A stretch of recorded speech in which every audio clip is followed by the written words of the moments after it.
announce the opening of the call. Aloha, everybody. It's Monday, October the 10th, or Tuesday, October the 11th. And depending on where you are. And this is the open-hearted practice group with Jory and Jim. And let's see here. How am I feeling? Feeling a little bit harried. This is the second Monday of the month is usually the most intense Monday for me because I have another group, and it keeps me from preparing as well as I would like for this group, because that group lasts for 2 hours and it just ends just an hour or two before this group. And so I'm always just feeling, I don't know about always, but today I feel just a little bit frazzled and not quite as clear as I wish I would be. How are you? Well, in the moment, I'm feeling a lot of appreciation for what you do. And this is news to me that once a month you feel a sense of stress. So it's good to know that perhaps I can support you in some way if need be. Thank you. And I'm glad to hang out with everybody here. And I see we're expanding all the different faces. It's just, there's something so wonderful for me about seeing your face, and even if it's just your name, just that sense of belonging and community is just really rich. We live in the middle of an ocean. We live in a sort of remote place on an island. So this is a really wonderful social time for me too, just to hang out with you. So thanks for showing up. Thanks for coming to visit us. Yeah, and I see that there might be some new folks here. Roya is here. I met her, I believe, for the first time last Friday. She came to our Supporting Holistic Systems. Hey, Beth and Hi, Don. Beth and Donna. Been a while since we've Yeah. seen you. Glad to see you. Welcome back. And Can you hear me? yes, we can. We're in Durango. Colorado. Oh, how nice. Wonderful. So We've been on a road trip. Oh, good for you. And you're And probably we're at the college library. They let us use a room for Fort this. Lewis College. well, They maybe you told should them that invite we'd some have of a the webinar. students in to join you, and we Yeah. can inoculate them with some nonviolent communication. brainwash them. You know how that is. Hey now. Yeah. Anyway, you never know what's going to come out of her mouth. I don't even know what's going to come out of my mouth. It's always a surprise. Anyway, if you're here for the first time, then just can give you a little orientation about what we'll do. We'll start in just a minute with the self-connection exercise, which Jory, I think, will lead us in today, unless you want me to do it. Okay, I'll do it. And it'll be a chance to practice what we worked on last week, which is presence. So Jory will guide us in doing some little exercises to focus on presence. And then we will have an opportunity to check in small groups. And I'll be making the small groups while Jory does the self-connection exercise. You can express a preference about the small groups if you would like. Some people say they like to do it in pairs, and some people like to do it with 3 or more in the small group, and some people don't care. If you don't care, you don't have to do anything. But if you have a preference for either 2 or 3, then you can change your name and put the number 2 or 3 before your name, and then when I'm making the groups, I can divide people up that way. You don't have to change your name, just add something to it. Yeah, just add exactly, that's clear. Thank you. Yeah. And so then the small group. Hello, this is Roya, and I don't know how to do that part. Okay. I'd rather to be with 3-4 people, not only one more person. Very good. I'll take care of that for you, Roya. Thanks Thank for you, speaking Roya. up. Thanks a lot. Yeah. And I'm in California. Okay. Very good. First time. Thank you very much. Really glad you're here. Welcome. And so then after the small group check-in, then we'll come back into the large group and talk about what that was like for you, see if there's any requests that come up. Then we have a lesson prepared today about working with attention and working with inner conflict, how to use nonviolent communication when you have an inner conflict. And we've got practices built into that. Probably will be another chance to go to small groups and talk about it. And we'll finish in a couple hours. It takes us about 2 hours to go through this. And we encourage you to take care of yourself during the 2 hours. So if you feel stiff or need to get up and move, go get a drink of water, any of that kind of stuff, then feel free to take care of yourself. No need to sit here and suffer. And I see Mina is here, and she just gave me another reminder. If you don't want to be in a small group, you can do what Mina did, which is instead of putting a number in front of your name, you can put an equal sign, and that then you go into another group that where nobody else is. So that way you can just hang out. Okay. Actually, it just supports us in making the group so that we don't end up with somebody in a group who doesn't want to be there, and then it's not very comfortable for the other people just to see no name or just a name. So that's why we like to put you in a separate room if you don't want to be connecting. Okay, unless there's a question or something, we will go ahead and get started with the self-connection exercise. Okay. So the focus of this self-connection exercise is presence. And so it starts with really noticing your environment, to be really present to where you are right now. Just maybe look around and maybe something catches your eye. And just be present to the experience of seeing something that catches your eye.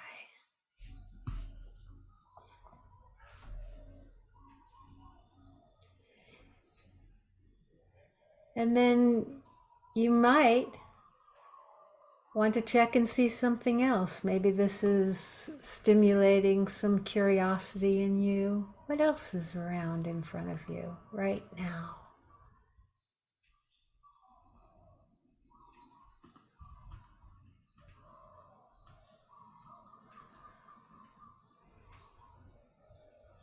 And notice how you feel about looking at this item that brings you into this present moment. Something you like, something you don't like.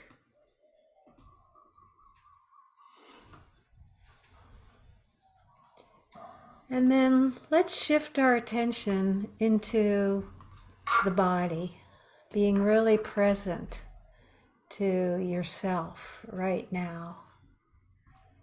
Just to notice any sensations in your body. Maybe there's an experience of something, a pleasant feeling.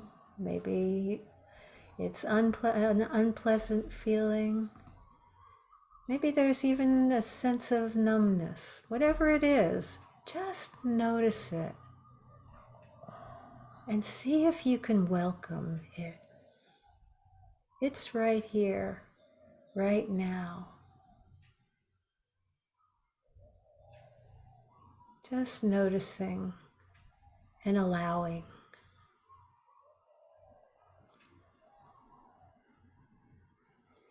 Just giving it permission to be just the way it is.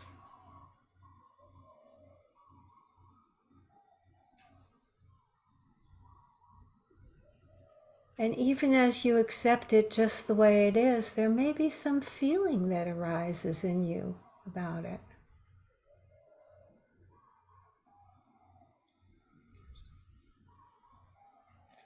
Maybe, again, a feeling of pleasure. Or even if there's some resistance, just noticing.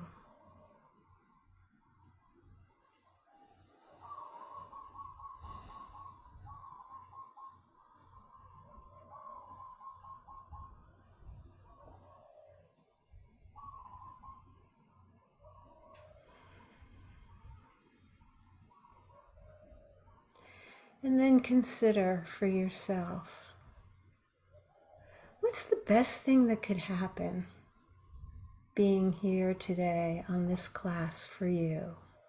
And then just notice what arises.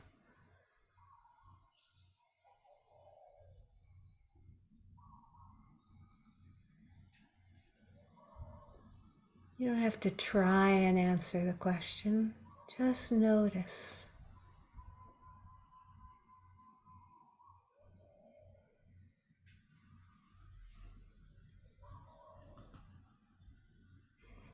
And if you're willing, just give yourself permission to have whatever is arising.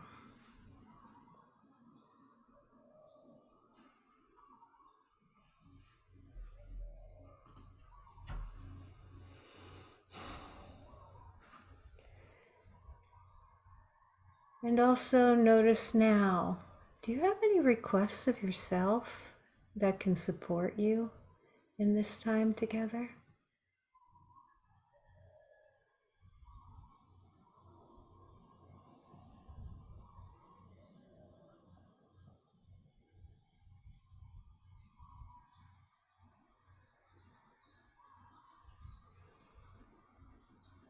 And if so, what can you do to make it happen?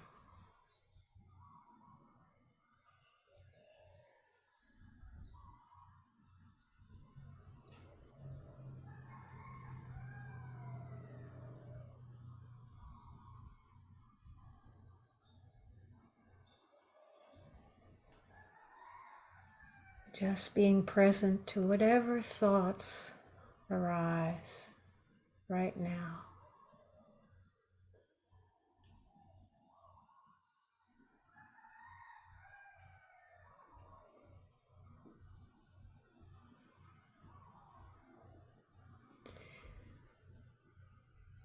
And in a bit, you'll have an opportunity to communicate with others if you've chosen to. If you don't want to be in a group, put an equal sign in front of your name. But for those of you who do want to be in a group, you'll have an opportunity to share with each other how you are and anything you realize that you could do for yourself that could support more presence here.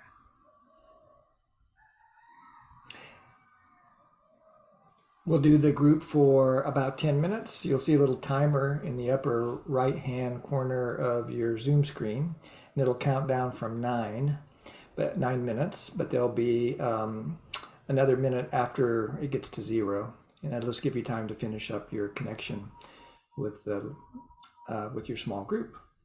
And I hope you enjoy getting to meet some new folks or say hello to old friends if you happen to be with people that you know already. And we will see you all back here in about 10 minutes. Aloha. Adios.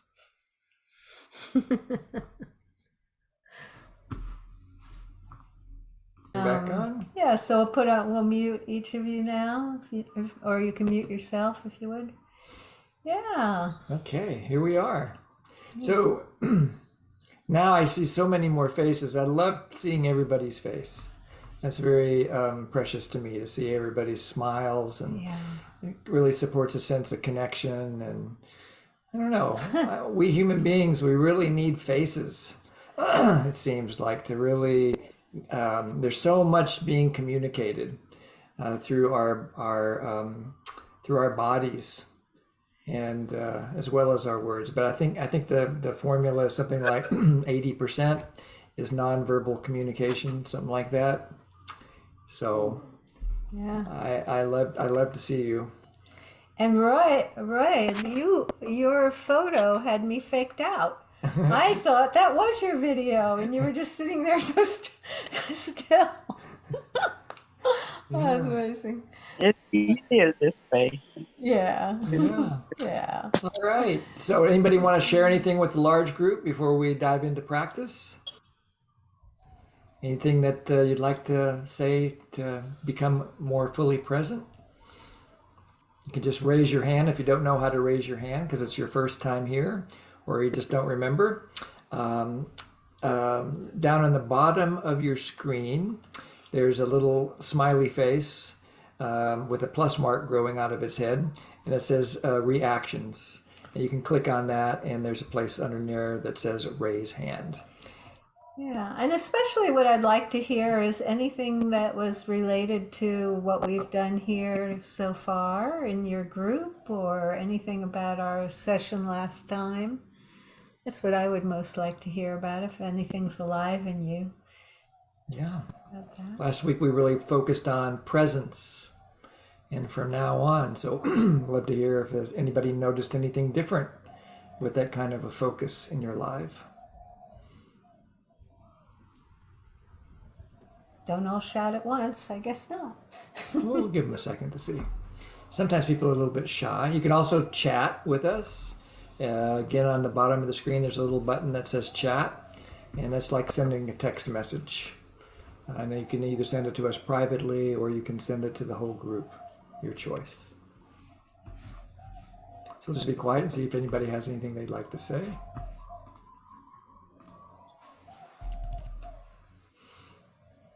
I guess it's just you have something you want to say.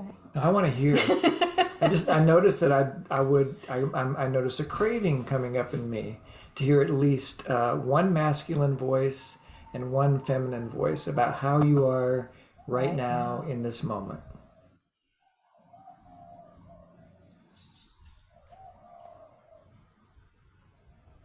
Go ahead, Isabel. Good morning from Korea, Ah, Jim, Joe. Wonderful to see you.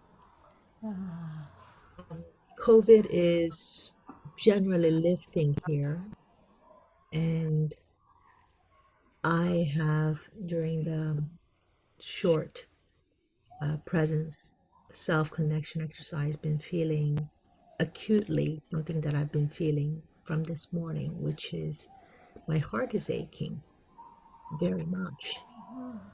It's related to spending time with my son over the weekend, where he is really struggling with his studies. And I was listening to some music, and with exercise just now, my heart just aches so much.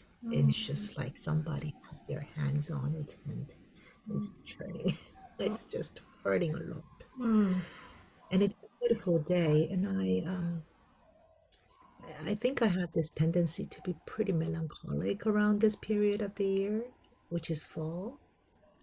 So what I did was I allowed myself to speak, and what it spoke at that moment, the thought that came out was, I want to be really gentle with myself. Really, really. And there is a thought, pervasive thought, that I think it's what I struggle so much with. It's around, I've always had a very busy life, a full life. And I think age catches up, especially with the solitude of COVID.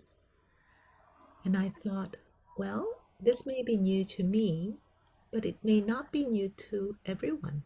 It's just me, and should feel so surprised and have difficulty around this bit of melancholy and heartache. I am certain that there are a lot of people around here as well that feel that perhaps could relate to that emotion. So I'm sharing it in the hope that my gentleness to me, I want to spread it to whoever may need it. That's my request, to be gentle. thank you, Isabel.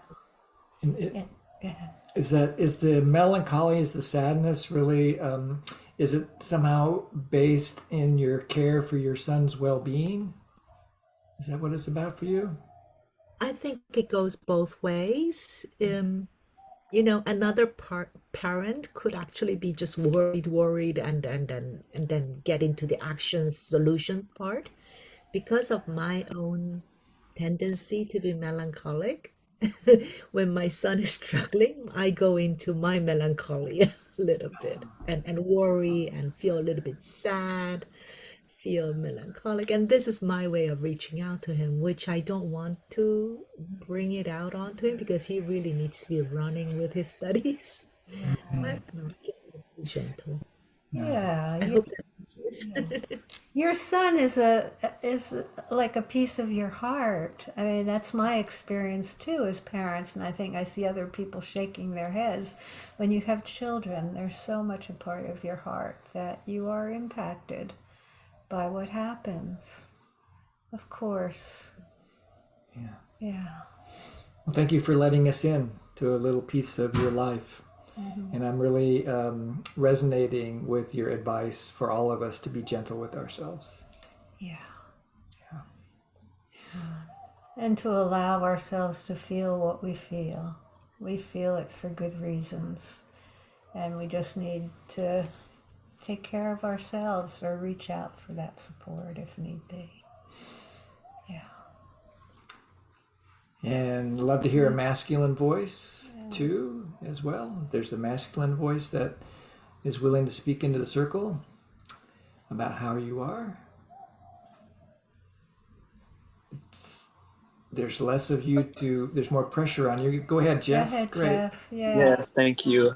Yeah, I'm crying and having a lot of emotion. And I really appreciate being, being seen in that and accepted in that. Mm-hmm. And the pain comes up around my relationship with my kids. Had a great day with 2 of my 4. One of my kids is going to a therapeutic boarding school and arrived there today. And she's in need of a lot of care. Mm-hmm. And another, the 4th of one of my other kids hasn't spoken to me in like 2 months. And had an interaction just before this class with my wife about it. And your encouragement, Jory, was to like just be okay with what is, let what is resonate inside of me. That's not your exact words, but that was really good for me. And that is presence for me, to allow myself to feel the pain that I have, let it come and be and then go. So I'm really grateful for the opportunity to bring what's real and alive in me. Thanks for hearing me. Oh, Jeff, I really get that. It's a piece of your heart and it's a challenge, and I so appreciate your willingness to speak up. I watched your face and I wondered how you were, so that was a gift to me that you spoke. And I think it was a gift to all of us because we all have those pieces of pieces of our heart. Yeah, thank you, thank you. And Siva?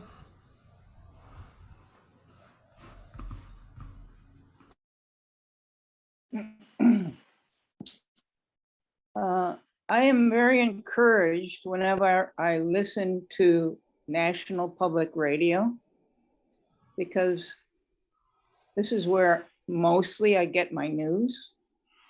And it seems like every program I listen to has segments that are pointing out the shame tied with power and how the society is moving to recognize the importance of resolving, the importance of the need for love and belonging.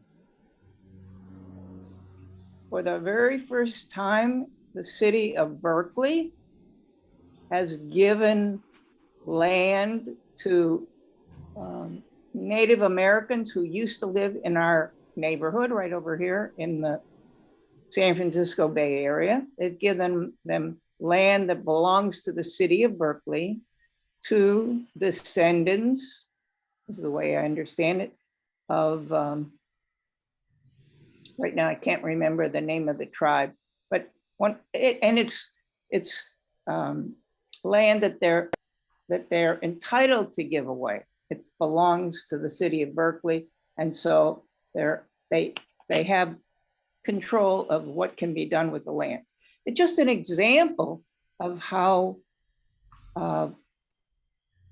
this need to connect with who we are, our nonviolent selves, is slowly beginning to pay off. I really appreciate hearing that, and I feel inspired knowing that that happens, and grateful that that kind of news is available for you to tune into. We all need good. Yeah, we need all the good news we can get these days. It's under the title of social justice. Yeah. All right. Thanks, Siva. All right. Unless there's anybody else that wants to say anything, we'll dive into the lesson. Wait just a second to see if someone's been waiting to make sure that you have a chance to be heard. So we're going to be doing some writing at first. So you might get yourself a pen. There we go. Thank you. Yeah, you might get yourself a pen and paper, or you can type on your device if you want to, because we're going to be doing a little bit of writing as we go. And I share my screen with you and my very plain black and white slideshow today. Part of a symptom of my being a little bit harried to get ready. So the class today is on attention. We worked last week on presence, really supporting ourselves and getting into the present moment. And today we're going to deepen into that experience by showing how nonviolent communication can support presence with what Marshall called the 4 components of nonviolent communication. And we're going to use the observation of an inner conflict in order to work with attention. And so take a moment now as you get ready to practice to cultivate a sense of an intention to connect with yourself. Whatever that means to you, that you really want to be gentle with yourself, like someone said a moment ago. You want to be present with yourself. You want to know what's alive in you.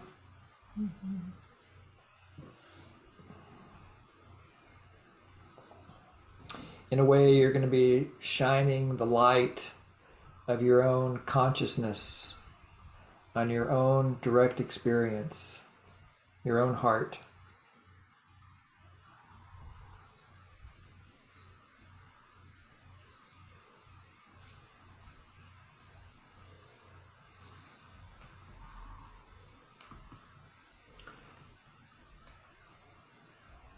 And we're going to spend some time now to cultivate attention on or in this present moment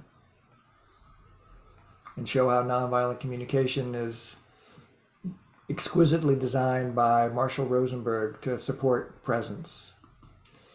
And we'll be working with a dilemma today. So a dilemma is a word that describes a choice that seems to be either or. Either I do A or I do B. So think for a moment about a dilemma in your own life. Maybe it's a decision that you're confronting.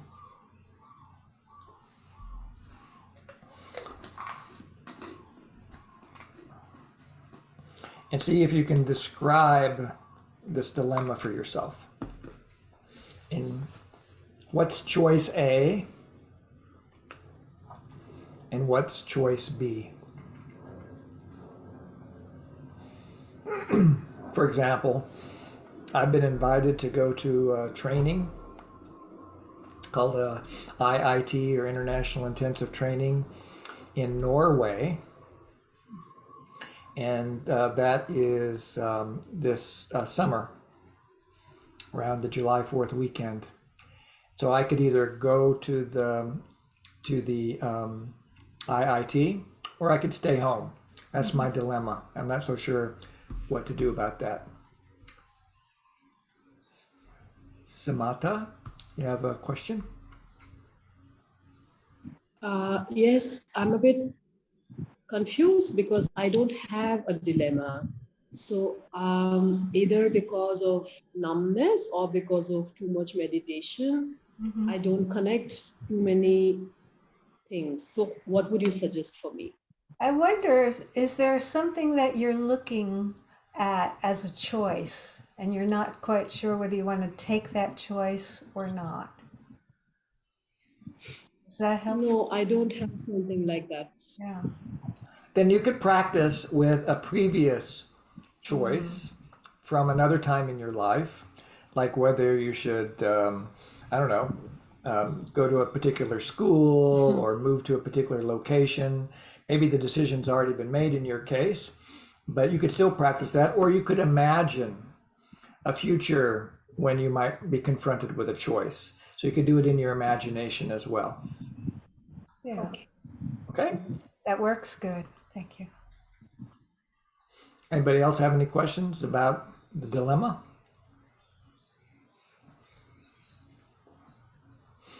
I'll be quiet for a moment while you write then.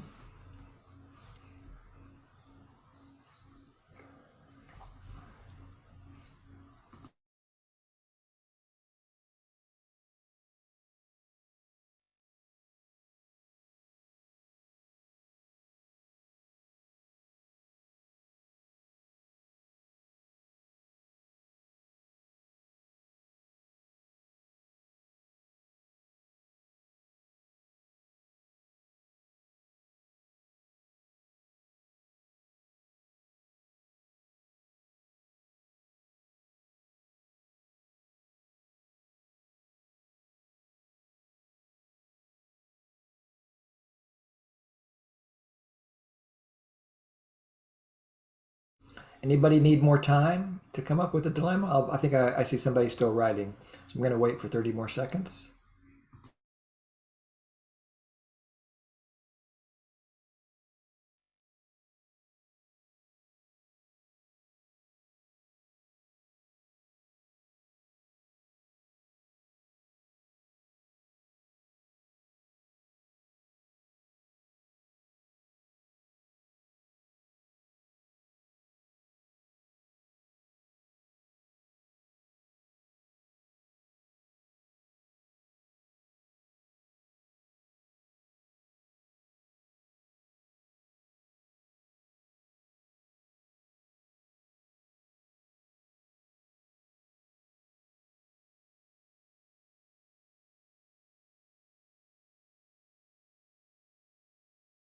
No. So now, What we've done so now hopefully everyone's had a chance. Just describe the dilemma. Now, it makes it sound like an easy request that I made to describe a dilemma. But for some of us, because of the way we've been educated, describing a dilemma might actually be challenging because we have a tendency to mix up observation and evaluation. So what I mean by this distinction between observation and evaluation, for one thing, there's nothing wrong with either. We're constantly evaluating the world. There's lots of different ways we can evaluate. We can evaluate through a moral lens of right and wrong, or good and bad, and appropriate and inappropriate, and so forth. Like maybe I would tell myself, well, I'm a certified trainer. I should go to Norway, but I'm also careful about my health and well-being these days, so I should stay home. So I'm trying to decide whether I should go to Norway or whether I should stay home. And so I've introduced into I've mixed up observation and evaluation in my dilemma by adding a word like should. And so take a look at what you wrote and see if there's any kind of opinion or evaluation that might have snuck in to your dilemma. any sense of right, wrong that shows up. Yeah. good, bad, appropriate, inappropriate.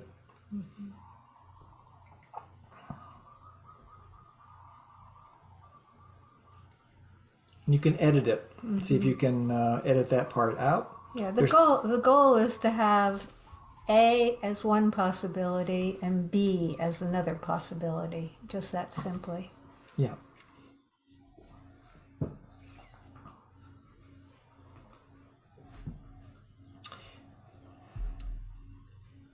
Go ahead, Monica.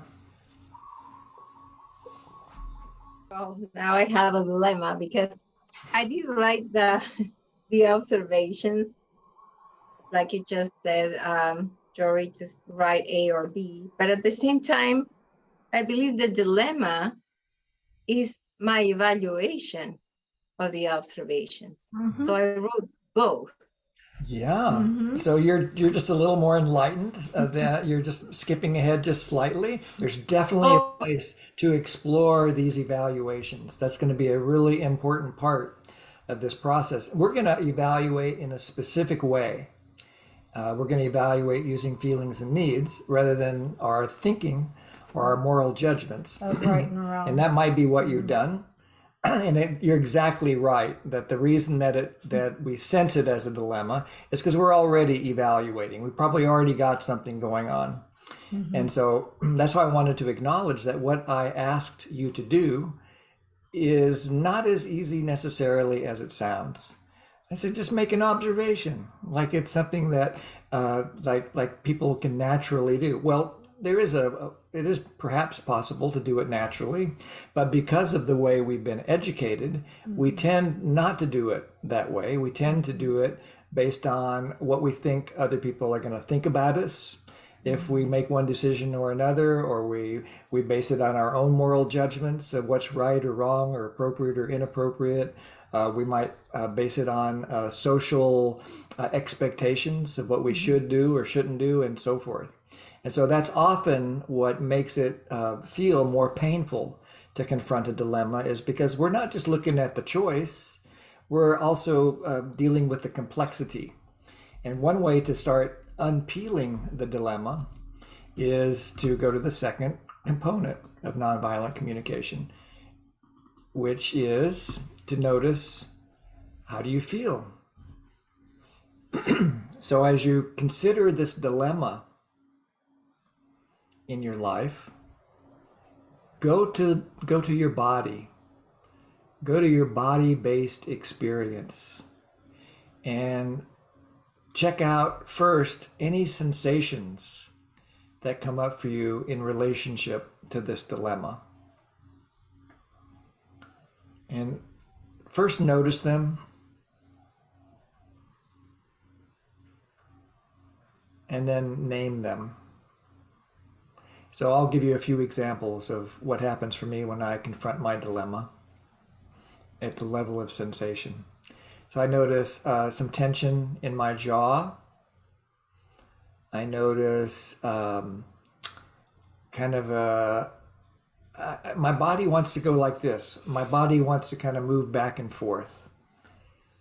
So there's like a sense of antsiness or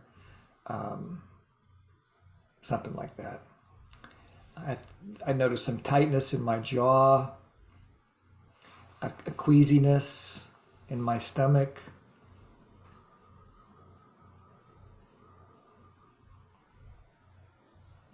My mouth's a little bit dry.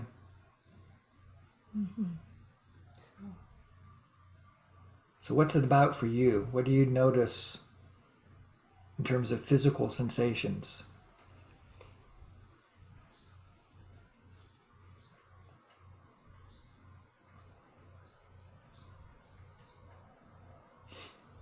Some people find it helpful to kind of go from head to toe or toe to head.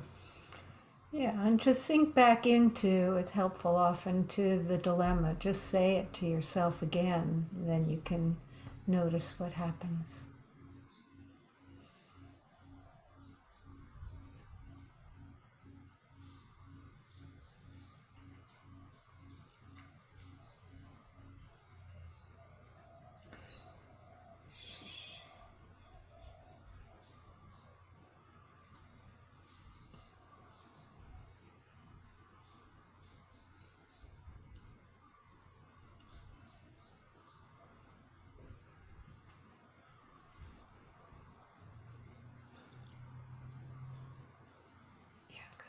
Another way of considering feelings is to notice emotions. Emotions like, I'm tuning back into my dilemma now, eager, worried, confused, excited, apprehensive. So notice what the feelings are for you.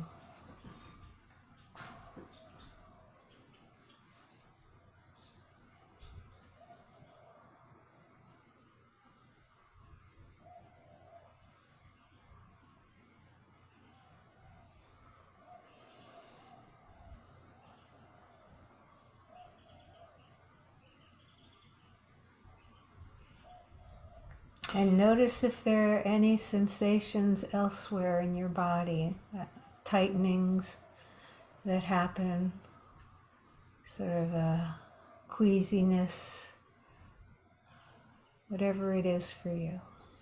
If you want to report it to us, you're welcome to do that in the chat, or you can raise your hand and we can listen to you and be present for you as you explore your body, the body-based experience.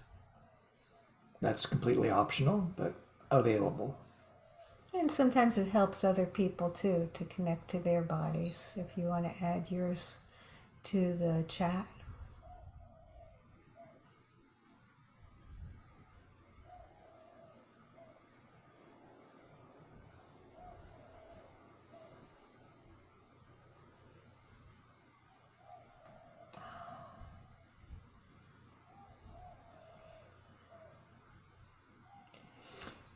Okay, looks like anybody need a little more time on that?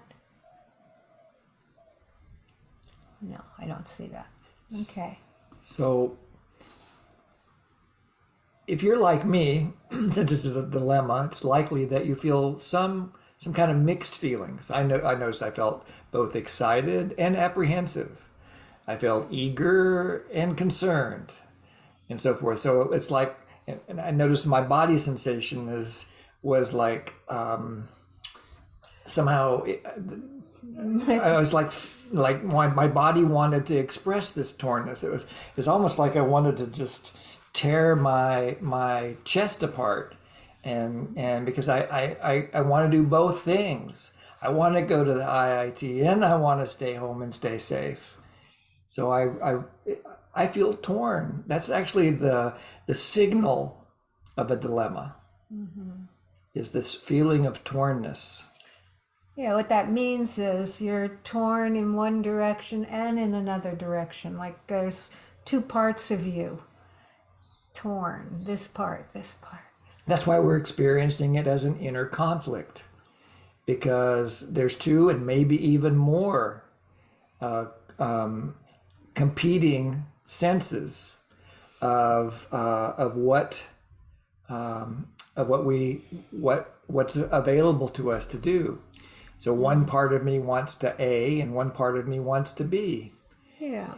And I see things like tightness in my throat, a space of yes and no, a heart sinking when focused on undesirable outcome, feel sad, fear, and uncertainty.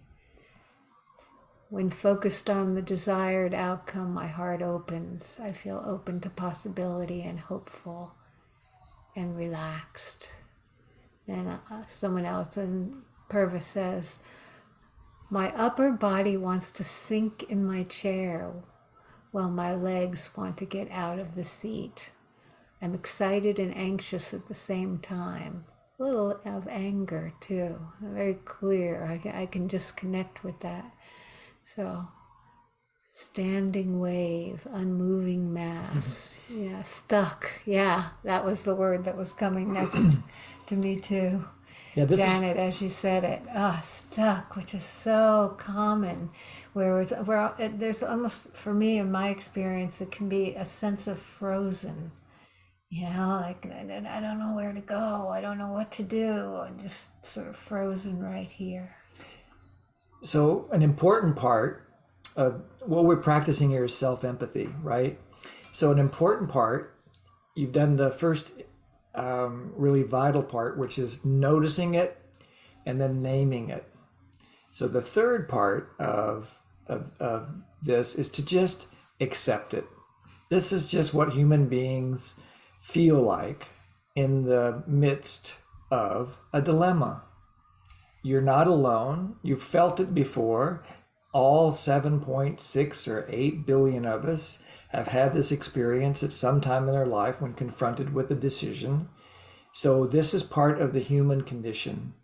So all that said, in order to create a sense of allowance, a sense of acceptance, human beings feel this kind of discomfort every day, sometimes more than once a day.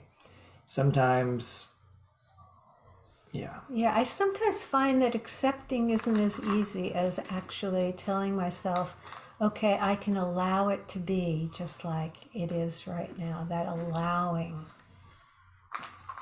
that seems to help me to be present in a conflict. Okay, I allow that there are two choices. I allow that I feel this way. I allow that I don't know.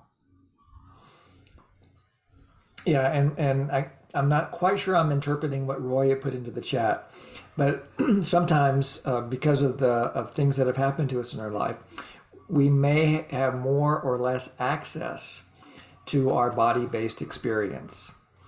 That's also part of the human condition, but that's a feeling too. Yeah, I call it numb or empty or void. And I like what Janet puts into the chat. This is like embracing the dilemma or admiring the dilemma. That's beautiful. It's like seeing, oh, okay, yeah, this is actually. As I listen, as I connect with what Janet is saying, it's like I suddenly have an experience of freedom. I'm free to make this choice, and that kind of lightens me up a little bit to see that I'm actually a free agent. I'm not quite sure what I want to do yet. I want to go back to what Roya wrote too, because she said, is regret it if I don't, is regret a feeling, I think is what you're saying, is that actually is something that comes up. You look at it, well, I'll regret it if I don't do this, and I'll regret it if I don't do that. And that's what makes it a dilemma. You realize you'll regret one or the other. So that, yes, that may be part of it. That may be the experience of it. Makes sense to me. Another thing that contributes to the sense of feeling torn is the way we're thinking about it. So I might be telling myself that I should do it, like I was talking about earlier. I might start noticing my evaluations, and my evaluations can actually contribute to the feeling of tornness. Even after we get involved with NVC, we might think that, well, one of these choices is obviously going to meet more needs than the other choice. I just don't know which one it is. And so that can contribute that we should pick the perfect strategy. And that is the tyranny of, it's like an oppressive tyranny that there's such a thing as a good choice or a right choice. Right choice, yeah. Because as far as I can tell, no matter what I choose, some needs will be satisfied and other needs won't be satisfied. That's been true of every other decision I've ever made in my life, except for marrying Jory. There's no unmet needs here. Never, right. He lies.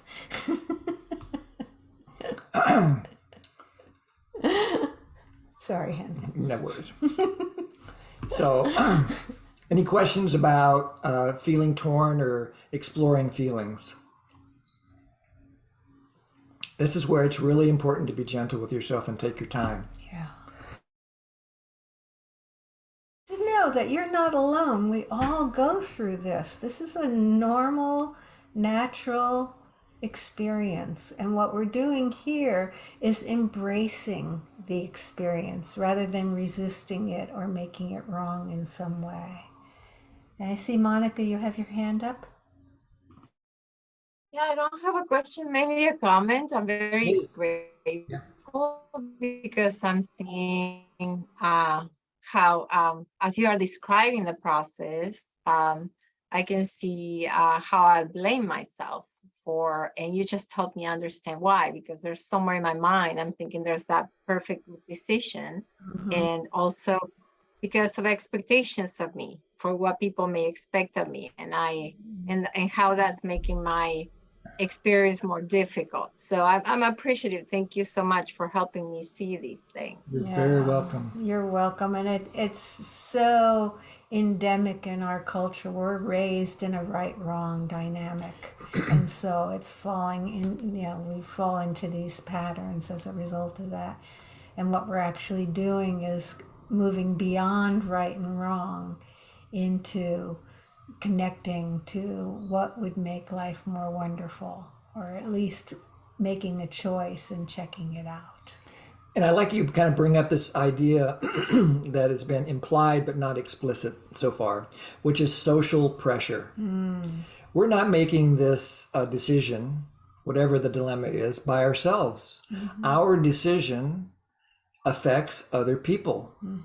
And so those other people may have opinions about our decisions, and that we might experience that as pressure in our body. So for example, when I brought up the idea of going to this IIT with my daughter, she said she thought it was a terrible idea. She says, "Dad, we're in the middle of a pandemic. Are you crazy? You've been so careful for the last 2.5 years to avoid situations, and now you're thinking about going on an airplane, not once, not twice, but how many times between here and Norway and coming back, and then you're going to come back and then maybe infect me or other friends of ours or other people in our neighborhood? Are you crazy?" So I take that information in as part of the dilemma. It feeds the dilemma, because now I might split my attention between my needs and the needs of my daughter or my wife or my friends. And so naming and allowing for that sense of social pressure can also be can help us to contribute to a sense of self-compassion, because none of us are alone. The decisions that we make affect other people. Any comments or questions before we go on to the next piece?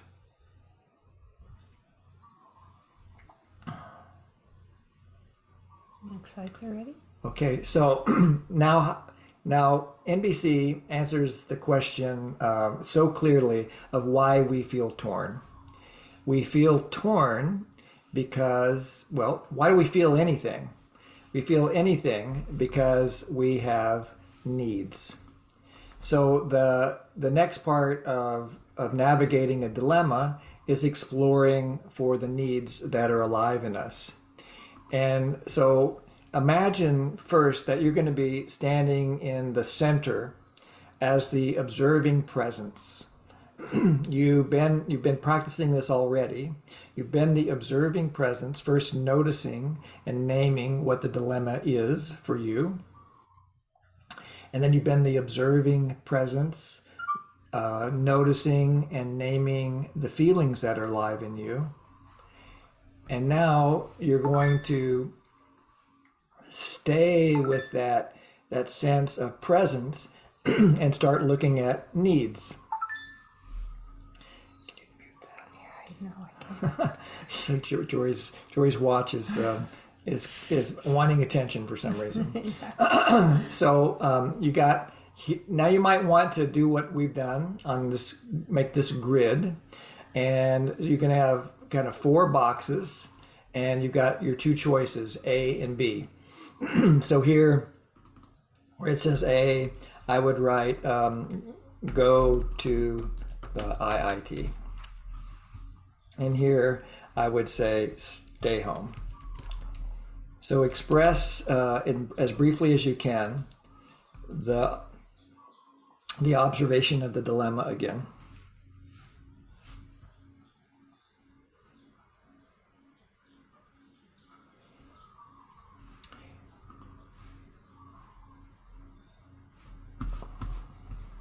I figured out how to do this.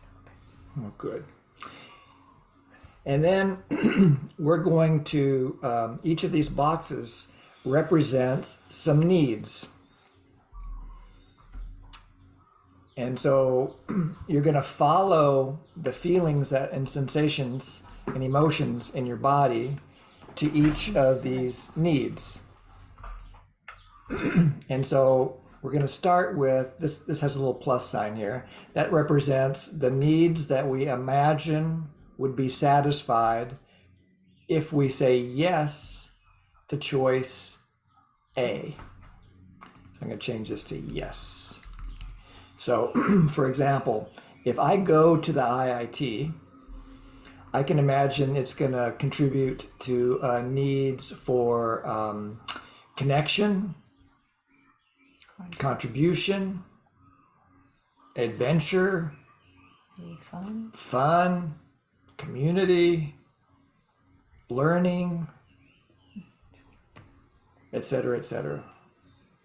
So What now is it? you consider, Yeah. in your case, if you say yes to A, what needs of yours do you predict will be satisfied? And you write them in this.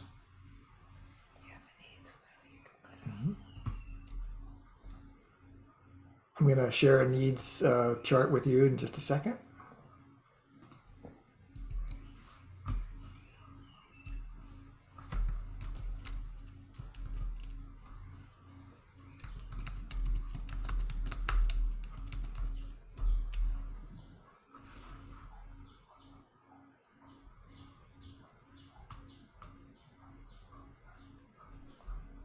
Down in the bottom.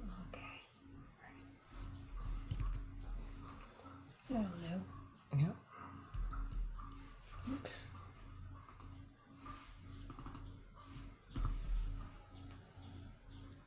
Up. Yeah.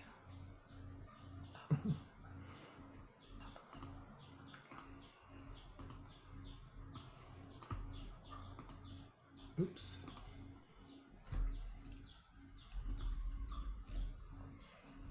Let us know if that's not visible for you. Sometimes our internet connection make things blurry. I apologize for that. We do live in the middle of nowhere, but hopefully you can see that. These are just some words that describe some needs.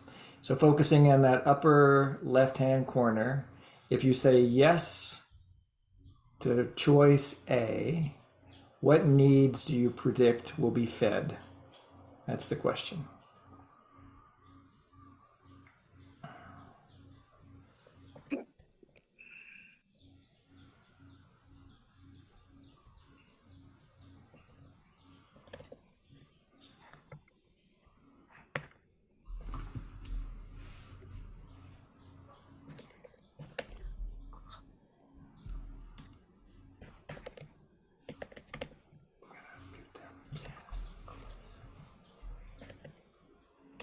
Put that needs chart up in just a second again.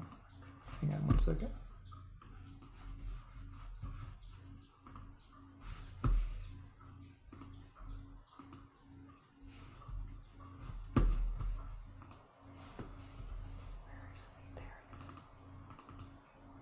Okay. And these are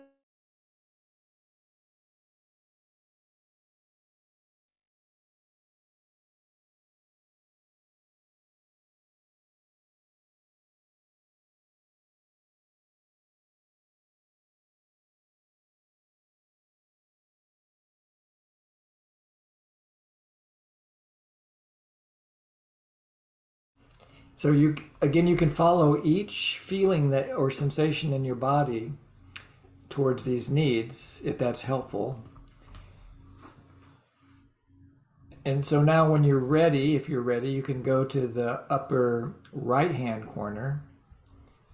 And if you say no to choice A, how will that, what needs of yours would you be saying yes to? Yeah. So actually that would be, yeah. Needs that are met by saying no, taking the other choice.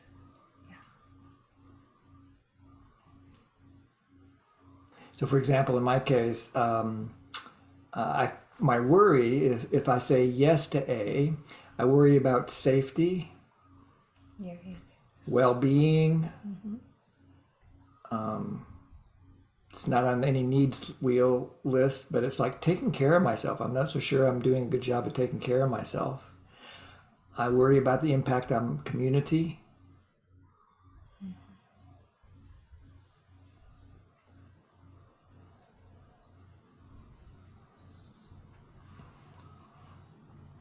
These are the needs that might be impacted or not met.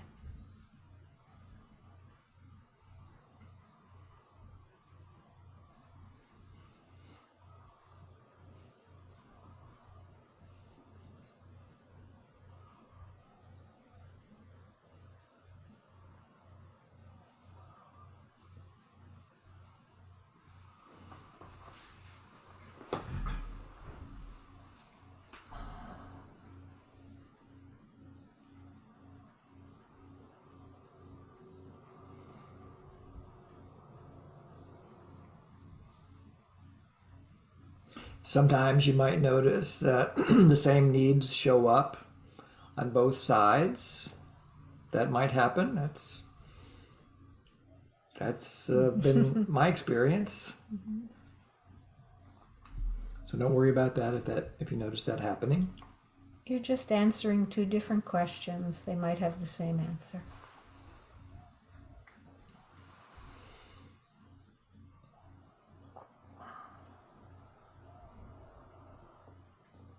If you're ready, you've already predicted the next step, probably. Go to the lower left-hand corner and imagine you say yes to choice B. In my case, it's staying home. What needs do I imagine would be satisfied by that? It would certainly meet my need for ease, safety.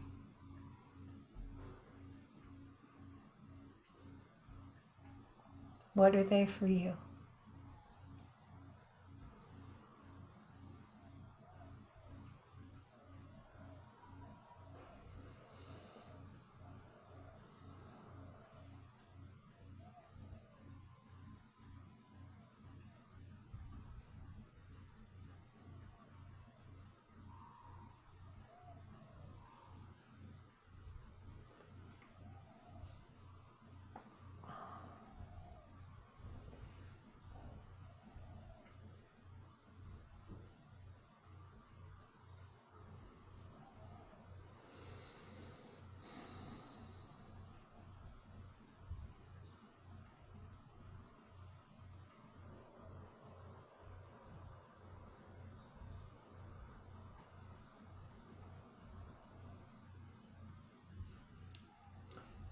If you're done with that, you can go to the lower right-hand corner. And if you take that choice B, what might be the pain? What needs may not be satisfied by that choice? So I tell myself that if I stayed home, I would might not meet my need for community and play, adventure, whatever you want to call it. Contribution. Contribution. Support. Maybe something about your mission. Fulfillment of mission. Yeah. Yeah. Not sure it would contribute to interdependence because this team really wants me to come. So I wonder how that would affect the sense of cooperation.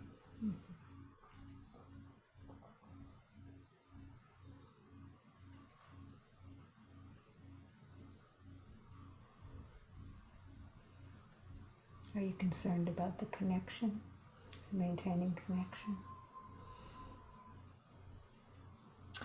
It's not exactly connection. It's something like future choice. Yeah. Yeah, will I be able to preserve? So there's a part of me that wants to protect lower right-hand corner of the needs chart. I want to protect choice, protect autonomy. I'd love to be invited again, even if I say no, but I'm not sure I would be. If you're complete, then you can just hang out with the needs, and you might go back through the 4 quadrants again and see if anything else comes up for you that you didn't add on the first round. So this is like a second round of being with all 4 quadrants. So we'll be quiet for a couple of minutes.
Okay.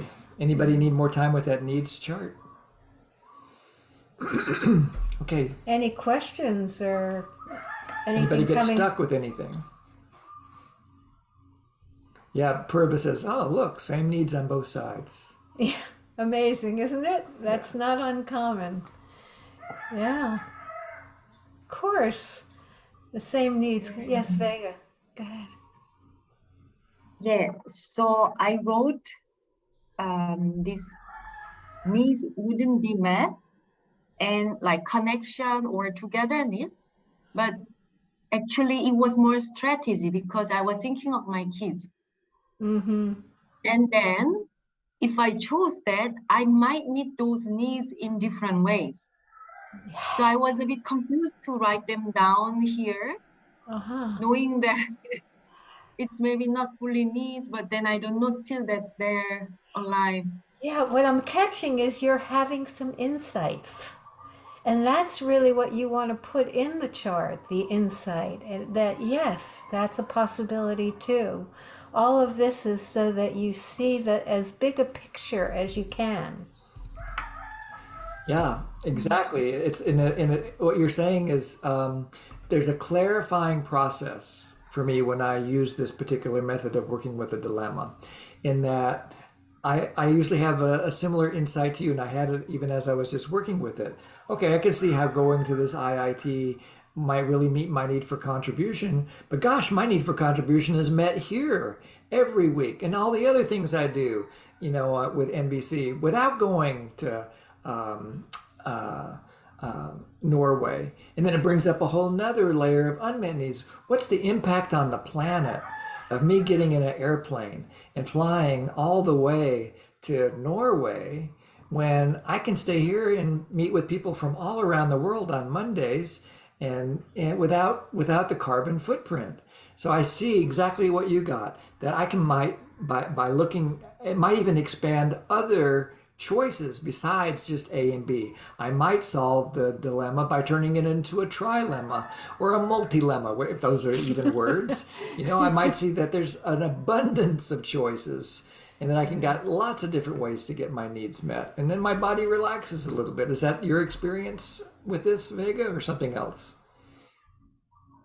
Um, yeah, I can see that, but not really fully relaxed.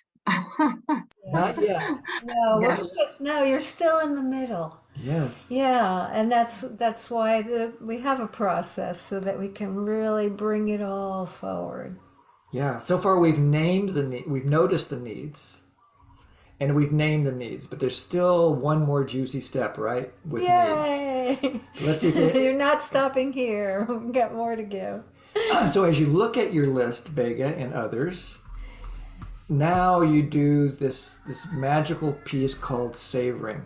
You imagine yourself standing on that green circle as you are able to have this kind of transcendent view of all four quadrants of your needs. What would you call it? Your needs pie. It's a square pie. It's like a big pizza pie with lots of different ingredients on it. And you're kind of standing in the middle or maybe even above, looking down at all the needs that you've identified.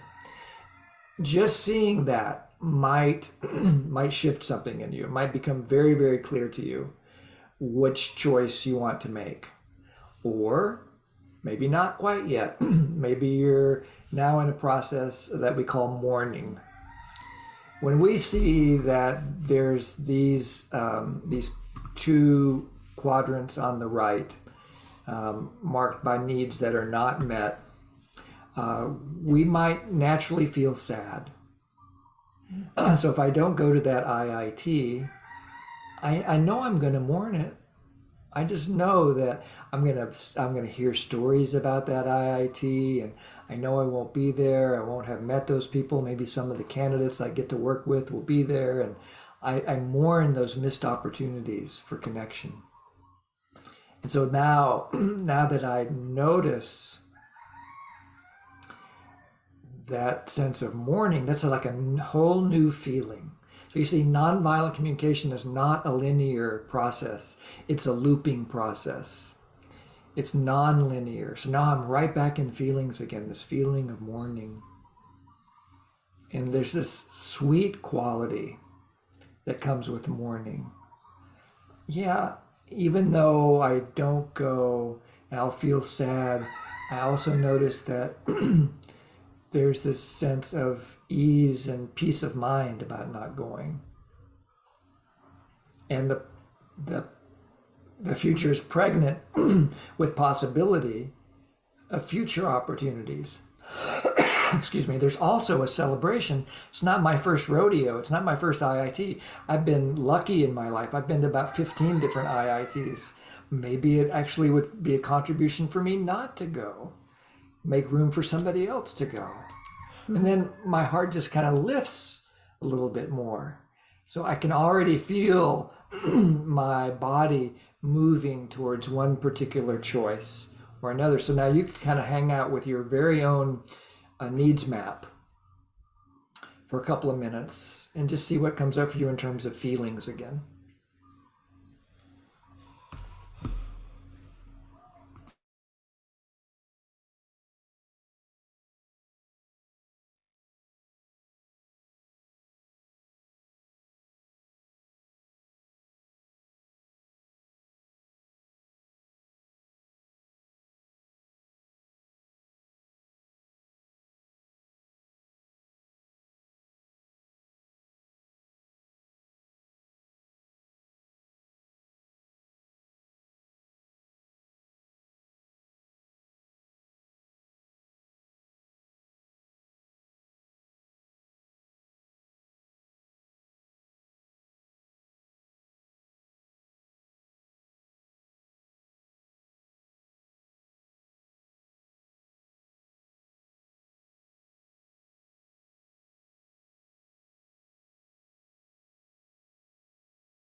So sometimes we say that morning is the middle.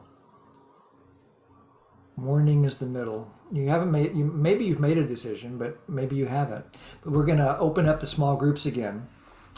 You might be the same one, you might be in a different one, because people have come and gone. But again, for 10 minutes, and you can just talk about your experience so far. And then we'll come back and do the final step of the practice for today. So enjoy the next 10 minutes with your small groups. Let's just see if there's anybody that needs to go to a room first. Oops. Go up, Jim. Okay, we're good. Okay, keep going. Okay. Someone is not wanting to be in a group. I thought. Okay, we're good. All right, so there might be one person that I need to add to the group in just a second, but I want, just to save time, I'm going to go ahead and open the groups. Again, it'll be 10 minutes, so enjoy the connection. There is one where they don't want to be in the group, and that person would get back into. We've got everybody back in the room now. Yeah, everyone's back now, and Okay. But just hang in there, Judith, at the end of the call, and I'll see if I can help you. Yeah, sure. Yeah. Okay, so anybody want to report anything about where you're at right now?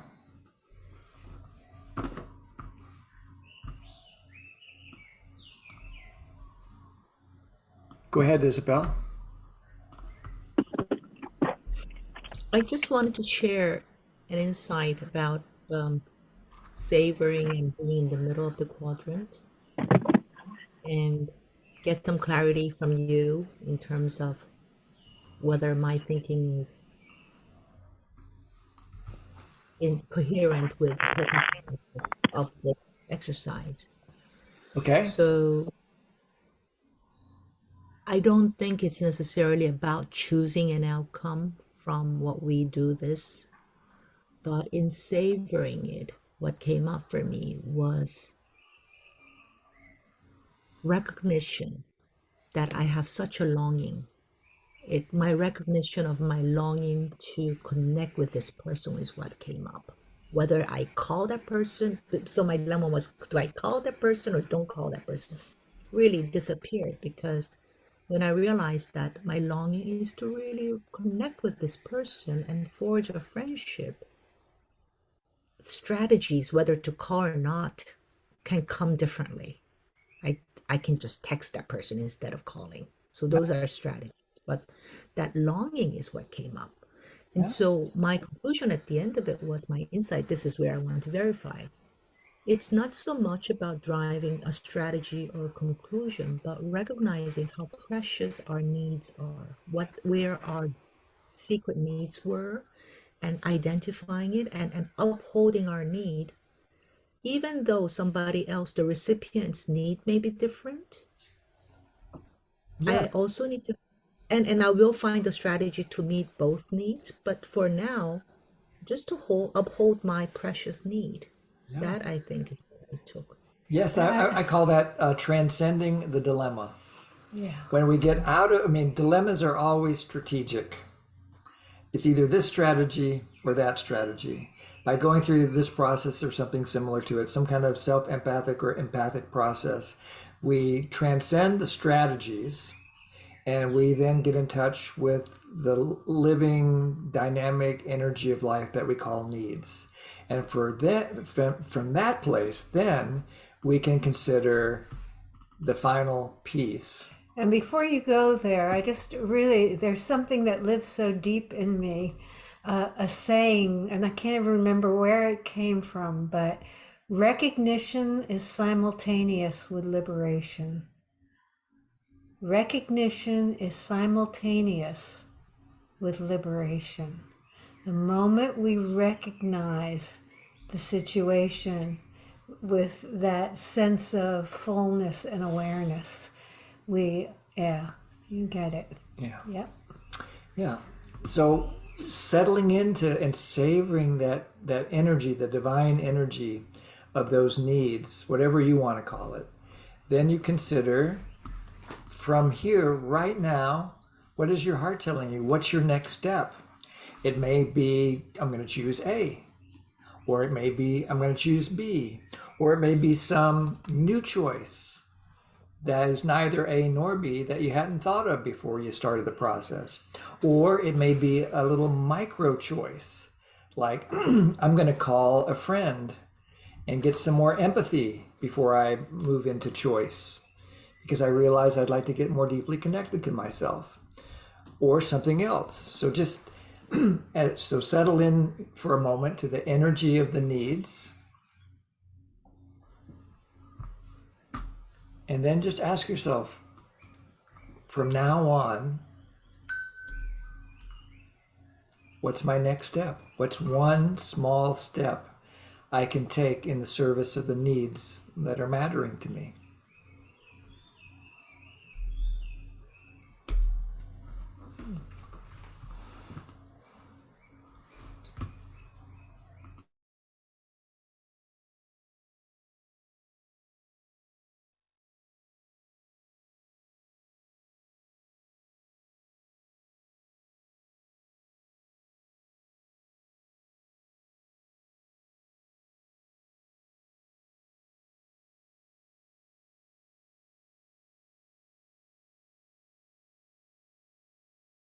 And if anybody has a next step that you want to report to anybody else here, to us here, feel free.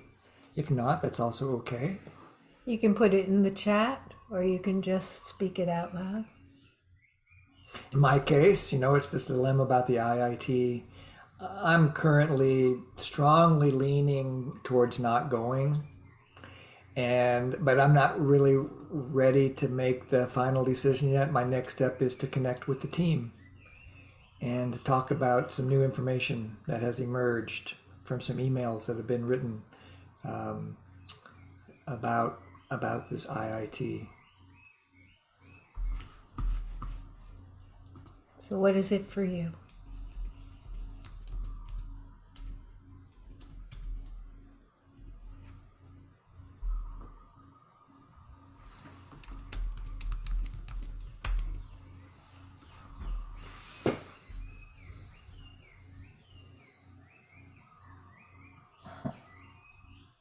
Go ahead, Shamata. I had this sweet recognition that I wasn't meeting my needs for love and affection. Neither of the choices I made met those needs. So I was feeling heavy about, just Can you nauseated. get closer to your mic? I can't understand what you're saying. Okay. I see there's a transcript of it. Try again, please. Yeah, a little closer to your mic. Thanks. Okay, so I was saying that there was both the choices that didn't meet my need for love and affection. And so I was feeling nauseous, I was heavy, all of it. But I kind of savored really the moment of talking over the next exercise, the 10-minute exercise. And in that I recognize love and affection. So my sort of understanding is I want to continue this NVC topic. Yeah, you found a next step. That's really what we're talking about. We don't have to solve the dilemma. We merely need to follow the request energy to a next step and trust that life will unfold. One foot in front of the other, one at a time. Yeah. Decisions sound so static and final, yeah. Whereas deciding, that has a quality of life to it. Now, as a Libra, I know I'm speaking from my own bias. We Libras, we hate decisions, right? we love to just continue to kind of be in the middle. And so I revel in that. I'm used to it after 66 years and 355 days. So that's a hint that my birthday's in only 10 days, by the way. He wants to remind me so I don't forget. Anybody else have a next step that you wanted to share?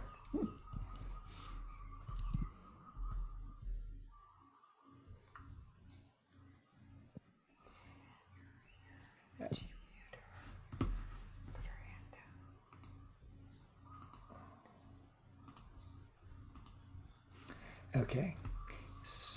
Don't all shout at once. And just one at a time here. Anybody have one?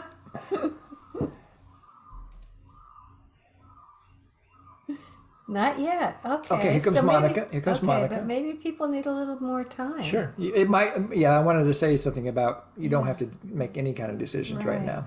But Exploratory info gathering, says Janet. That's great. And Go Monica ahead. has Go her ahead, hand up. Monica. Yeah. Yeah, just a comment. I feel empowered. So that's going to impact my next step in regard to my dilemma. I feel empowered by what I've learned today.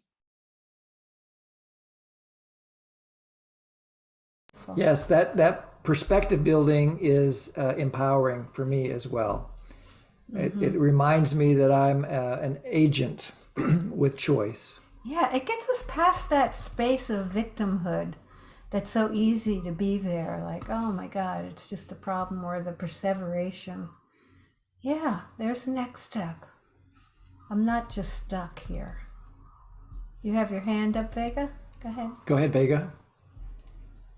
Yes. So for me, it's not about decision. I found actually my voices that I should have done, or you are not good enough. So I want to actually practice. I want to bring that to practice to really work on those voices first before going to make a decision.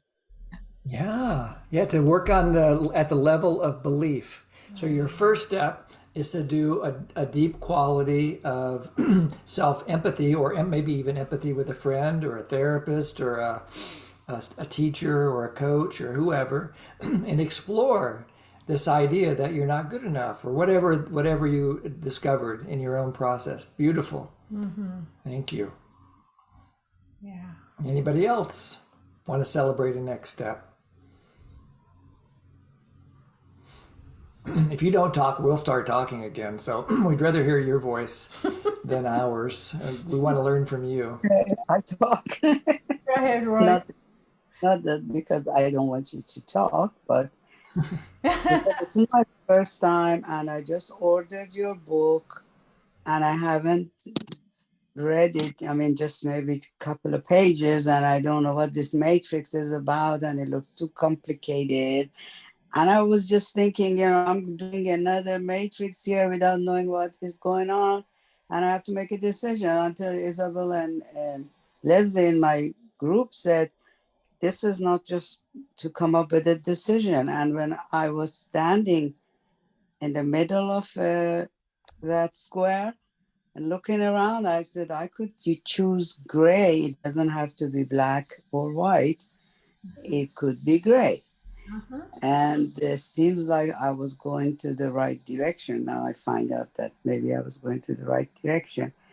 But anyways, it was nice exercise, and thank you for the. Thank you for the feedback. I love the way you put it. That we get beyond the black and white decision of either or. Or turns out or can be quite a violent word when we turn things into a dilemma. And we can transcend that dilemma by creating maybe A, maybe B, maybe C, maybe D, maybe something we haven't even thought of yet. It's kind of like when you're walking down a path and you're not really sure which way. So you just take one step in one direction and you see what happens. And then you decide where you put your next step. Just one step at a time, one after the other.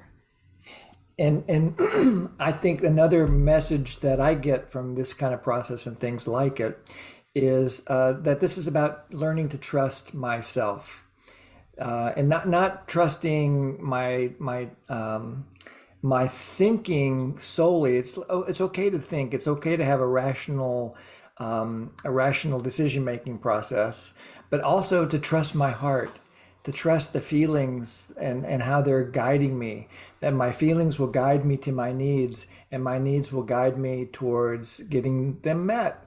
My brain wants me to get my needs met. My heart wants me to get my needs met. Leslie, and then Siva, and then we have our final bits and pieces here. Leslie and then Siva.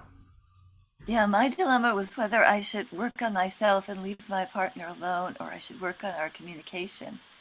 And I came out to, oh gosh, this isn't a real dilemma. I should do all of it. There you go. It's not really a dilemma. Both of them. That's right. I love it. So that was funny.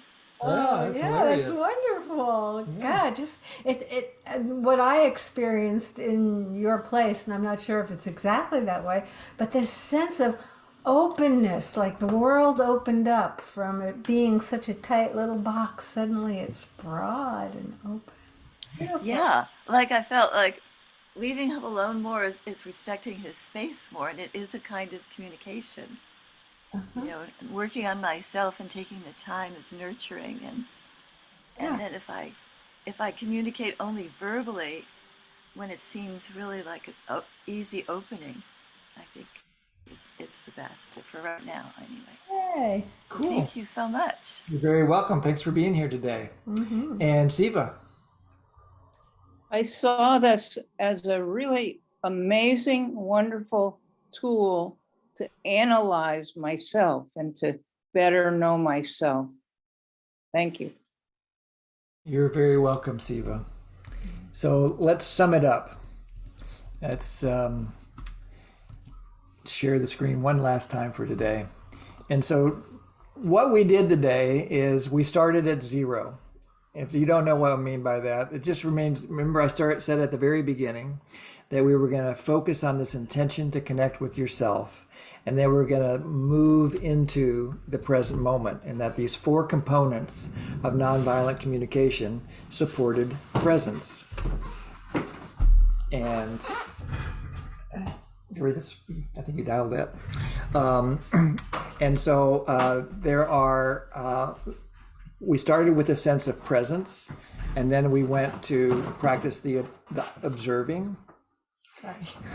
Then we explored our feelings and our needs. We settled in and we savored that. And then we moved into some requests. And a request does not have to be the big thing. It can be just the small thing.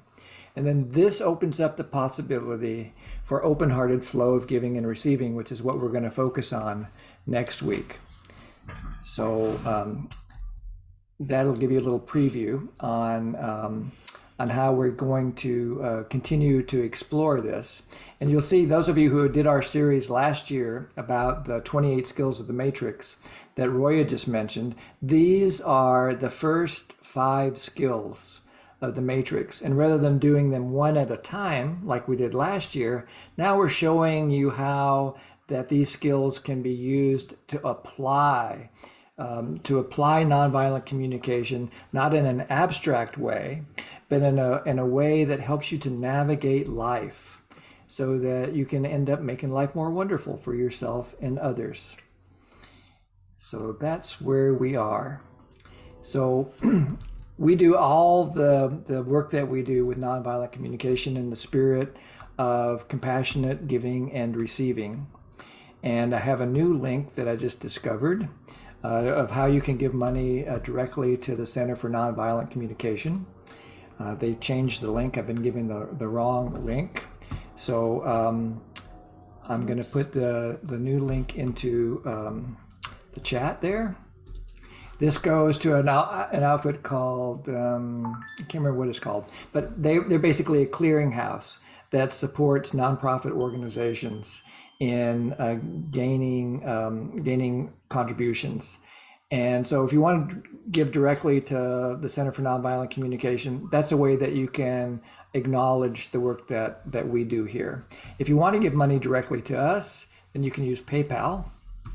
And so there's and if you do that, then we take the money that we receive from you and we give it away to people who need it more than we do. Like we raised some money the last few weeks for Amina, who is a certified trainer in the Philippines. And she's very grateful. She came to our practice group, our social change practice group last Friday. And it was quite meaningful to have her there. Jory, you want to say a little bit about this link? Oh, okay. I enjoy being able to connect with people and especially to support things that you may need some help with. So if you would like to connect, you can see my link there, and I do that with a sense of openness in the same way we do this class. It's an offering based on compassionate giving and receiving. And so you're welcome to make an appointment if you'd like to have someone accompany you in some way. Why do you like to do that? What needs of yours are met when you do that? Needs met for actually a sense of meaning and purpose in my life, and also connection, feeling that sense of expansion. I live on an island. That's also an opportunity to be connected to a broader community. So belonging. Yeah. And the last two links are how you can get recordings. There's two different ways. One would be on our website, pathwaysliberation.com. I put it takes me a day or two usually to process the calls and upload them and blah, blah, blah. And they also show up on YouTube. I noticed the other day that 117 people have now subscribed to our YouTube channel, which it's kind of surprising to me. So that means if you subscribe to the YouTube channel, if you don't come to the class, you'll get a little notification if you sign up for it that says, oh, Jim and Jory have a new class that they put up. Sometimes we put up classes, recordings from classes other than these as well, like we did last week with Amina's class that was on our social change class. So you can subscribe to the YouTube channel, and or you can go directly to our website, pathwaysliberation.com. And then somebody mentioned, thank you for buying my book. I appreciate that. If you would like to order the book, it's called Pathways to Nonviolent Communication. And there's lots of ways that you can get it shipped to you for free. You can follow this link that gives you some ways to get the free shipping on the book.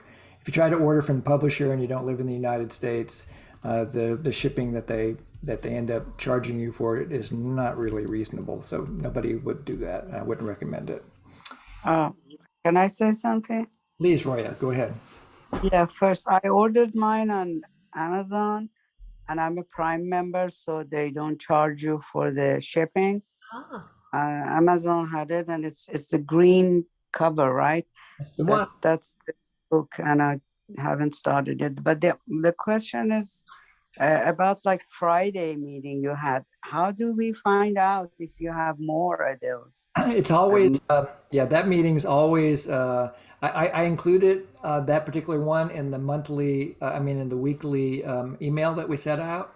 So if you're not getting emails from us and you want to, you'll get one a week usually.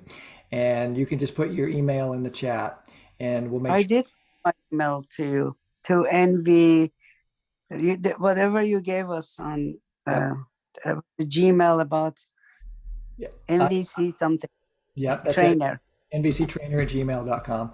That's our email address. And we will send out the next email probably next Sunday. So if maybe my junk email, I don't know. What is your... It's possible. Yes, it's possible. It will come from radicalcompassion@gmail.com. That happens sometimes. We'll put that in there too, so you can just check to see if it's in your spam folder. Thank you. Okay. Yeah, so we have an after party that we do here, which means that you're welcome to stay and connect with other people if you would enjoy more connection. We'll open up the groups again, and it will have your same group there, but maybe the people that you were with have moved on. And if that's the case, then we'll put you into a room with some other people so you can continue to connect. It's an option that a lot of people like to do, but not everybody. So that's totally up to you. I know for some of you, it's already 9:00 at night or later. So I'll let you do one next. Yes, I will. Okay. Thank you. You're welcome. I'm going to turn the recording off and then see what's. Bye-bye. Bye-bye, everybody.